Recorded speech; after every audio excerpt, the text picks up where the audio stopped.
करवा पूजन का एक सरल विधि, आप पूजन कैसे करें।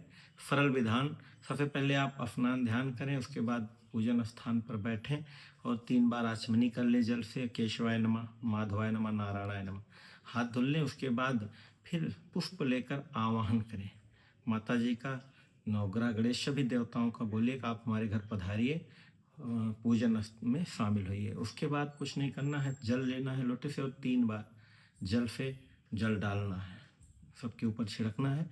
फिर उसके बाद आपको दूध, दही, गुड़, घी, मधु का पंचामृत स्नान करवाना है। पंचामृत स्नान कराने के बाद शुद्ध जल से एक बार स्नान करवा दें। उसके बाद वस्त्र का आता, वस्त्र चढ़ा दें।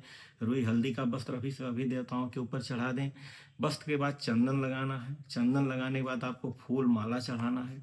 फूल माला चढ़ाने के बाद धूप दिखाना है आपको। धूप के बाद फिर आपको दीप, यानी कि दीप दिखाना है। दीप दिखाने के बाद आपको आचमन कर देना जल का, हाथ धो लेना, प्रक्षालन कर लेना है।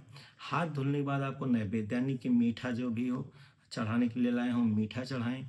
फिर आप फल चढ़ाएं। मीठा फल चढ़ाने के बाद जल का 3 बार आचमनी करें और उसके बाद फिर पान चढ़ाना है।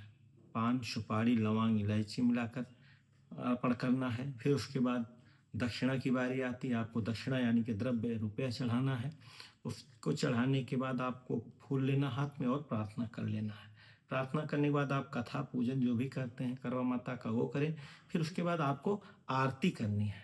आरती कर लेने के बाद 3 बार आचमन करना है और फिर उसके बाद क्षमा प्रार्थना मान लेना है। माता जी, हमको कुछ नहीं आता है, हमको बुलाना नहीं आता, हमको भेजना नहीं आता, जैसे भी उसका हमने किया हमको क्षमा करें। बस यही इतना करना है, यही क्रम है। तो क्रम अनुसार पूजा होता है तो उसका फल हमको अवश्य प्राप्त होता है। माता करवा आप लोगों के पति की दीर्घायु दें और आप लोगों के जीवन में सुख, शांति, समृद्धि प्रदान करें। जय माता दी।